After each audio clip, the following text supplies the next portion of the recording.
जय गुरु जी संगत जी, मेरे यूट्यूब चैनल गुरु जी 13 ब्लेसिंग पर आपका हार्दिक स्वागत है। जय गुरु जी, शुक्राना गुरु जी, आप सभी साथ संगत जी को जय गुरु जी। गुरु जी आप सभी पर मेहर बनाए रखें, सर्वदा भला सर्वदा भला। संगत जी मैं आशा करती हूँ कि आप सभी स्वस्थ और मस्त होंगे। संगत जी आज फिर मैं आपके सामने एक मोटिवेशनल स्टोरी लेकर आई हूँ। उसका टाइटल है अहंकार, जो कि बहुत ही बुरा होता है। अहंकार तो संगत जी रावण का भी नहीं रहा। उसको अपने आप पर बहुत वैसे ज्ञानी व्यक्ति था वो, जैसे हम उसके विषय में पढ़ते हैं। और इतने बड़े महापुरुष महर्षि का वो पुत्र था, उन्हीं का वो अंश था। लेकिन कह सकते हैं ना संगत जी, जब अहंकार आता है ना तो अच्छे अच्छों को धराशायी कर देता है। तो सेम यहाँ पर ये है कि एक सुंदर और घना वन था। ऊपर मालियों में एक बहुत ही मजबूत वृक्ष खड़ा था। उसकी शाखाएं दूर दूर तक फैली हुई थी और वह अपनी छाया से आसपास के वातावरण को शीतल बनाए रखता था। उसी वृक्ष के पास एक छोटी सी लता उगी। शुरुआत में वह बहुत कमजोर और नाजुक थी। तेज हवा चलती तो वह कांपने लगती और कभी-कभी जमीन पर झुक जाती। धीरे धीरे उस लता ने उस वृक्ष का सहारा लेना शुरू किया। वह वृक्ष के तने से लिपटकर ऊपर की ओर बढ़ने लगी। वृक्ष ने भी उसे सहारा दिया, जिससे लता सुरक्षित रहती और ऊंचाई की ओर बढ़ती जाती। समय बीतता गया। कुछ ही महीनों में वह छोटी सी लता बड़ी होकर वृक्ष के बराबर ऊंचाई तक पहुंच गई। अब उस पर सुंदर सुंदर फूल खिलने लगे, जिनकी सुगंध दूर दूर तक फैलने लगी।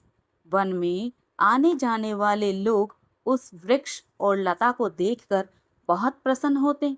वह कहते कि इस वृक्ष पर लिपटी हुई यह सुंदर लता है, इसे और भी आकर्षक बना रही है। यह सब देखकर वृक्ष के मन में धीरे धीरे अहंकार आ गया। वह सोचने लगा, यदि उसने लता को सहारा ना दिया होता तो लता कभी इतनी ऊंची नहीं हो पाती। उसे लगा कि लता का अस्तित्व केवल उसी के कारण है। एक दिन वृक्ष ने अहंकार में भरकर लता से कठोर स्वर में कहा, सुनो, तुम जो भी कुछ हो मेरी वजह से हो, इसलिए चुपचाप मेरी बात मानो, वरना मैं तुम्हें अपने से अलग कर दूंगा और तुम जमीन पर गिर जाओगी। लता बेचारी यह सुनकर चुप हो गई, क्योंकि वह विनम्र स्वभाव की थी। उसी समय रास्ते से दो पथिक गुजर रहे थे। उन्होंने उस वृक्ष और उस पर लिपटी सुंदर लता को देखा तो वह वहीं रुक गए। एक राहगीर ने अपने साथी से कहा, भाई, यह वृक्ष कितना सुंदर लग रहा है, लेकिन सच कहूं तो इस पर जो सुंदर लता फूलों से लदी हुई है, इसी के कारण यह वृक्ष और भी आकर्षक दिख रहा है। इसकी छाया और सुंदरता को देखकर मेरा मन कर रहा है कि हम कुछ देर इसके नीचे बैठकर विश्राम करें। वृक्ष ने जब यह बात सुनी तो उसे बहुत लज्जा आई। उसे एहसास हुआ कि उसकी सुंदरता और महत्व केवल उसके अकेले होने में नहीं, बल्कि लता के साथ होने में है। यदि लता ना होती तो शायद लोग उसे इतना सुंदर और आकर्षक नहीं मानते। उस क्षण वृक्ष का अहंकार समाप्त हो गया और उसने मन ही मन लता से क्षमा मांगी। तब से वृक्ष और लता दोनों प्रेम और सहयोग से साथ साथ रहने लगे। वे समझ गए कि एक दूसरे का सहारा बनने से ही जीवन में उन्नति और सुंदरता आती है। इस कहानी से हमें सीख मिलती है कि साथ मिलकर रहने से ही सभी की प्रगति होती है। मनुष्य कोई भी अपने ऊपर अहंकार नहीं करना चाहिए, क्योंकि सफलता में अक्सर दूसरों का भी योगदान होता है। विनम्रता और सहयोग ही जीवन को सुंदर और सफल बनाते हैं। बहुत ही प्यारी मोटिवेशनल स्टोरी थी और संगत जी बिल्कुल फैक्ट है। जब व्यक्ति को अहंकार आना शुरू हो जाता है तो इसका मतलब है कि अब उसका पतन होना निश्चित है।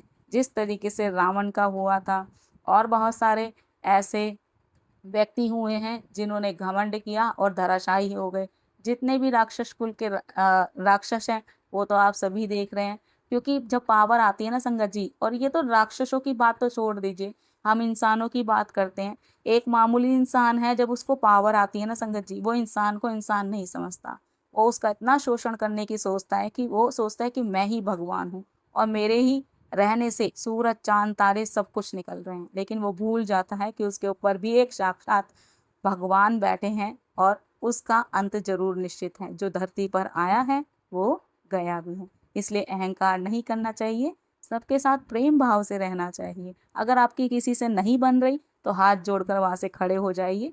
आपके विचार नहीं मैच कर रहे तो वहां से उठ जाइए। किसी को आप एक बात बोलोगे वो पलट कर आपको चार बोलेगा, लड़ाई होगी, झगड़ा होगा। उससे अच्छा है आप उससे दूर हट जाओ। गुरुजी भी स्वयं कहा करते थे कि अच्छे लोगों के साथ पकड़िए, अगर आपकी किसी से नहीं बन रही तो उससे दूरी बना लीजिए। और वैसे भी जब गुरुजी आपके जीवन में आते हैं ना संगत जी, तो आपको उन्हीं लोगों को आपके जीवन में प्रवेश दिलाते हैं या आपके साथ रखते हैं जो आपके हमेशा हित में रहते हैं। अदरवाइज वो आपको धीरे धीरे ऐसे लोगों से काट देते हैं। जय गुरु जी, शुक्राना गुरु जी।